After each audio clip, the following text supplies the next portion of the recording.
ரஜினிகாந்தே ஒரு கட்சி தொடங்கன்ற போது 3 ஆண்டுகளாக உட்கார்ந்து கொண்டு பேசி பேசி பேசி பேசி எதை எப்படி செய்வது என்றெல்லாம் திட்டமிட்டு போய் பிறகு ஒன்றுமில்லாமல் போனது. அது வேறு. பொழுது நீங்கள் வருகிறீர்கள், சரியான திட்டமிடல் இல்லை. முதலில் மிகச்சரியாக திட்டமிட்டு கால் எடுத்து வைக்க வேண்டும். நான் என்ன சொல்றேன், விஜய் எம்ஜிஆர் அல்ல.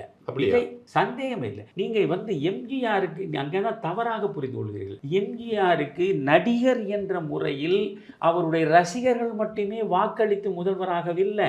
அப்படி ஆகவும் முடியாது. அவர் ஏறக்குறைய 30 ஆண்டு காலம் திராவிட முன்னேற்ற கழகத்தில் இருந்தவர், பொருளாளர் அளவுக்கு உயர்ந்தவர், சட்டமன்ற உறுப்பினராக இருந்தவர். அண்ணாவே 1967 தேர்தலில் வெற்றி பெற்ற பிறகு இவர் அரசு மருத்துவமனையில் படுத்து கிடக்கிறார் ராயப்பேட்டையில். அமைச்சர்கள் பட்டியலை தயாரித்து இந்த பட்டியல் சரியாக இருக்கிறதா என்று இரா செழியனிடம் கொடுத்து அனுப்பி சரிபார்க்க சொல்கிறார்.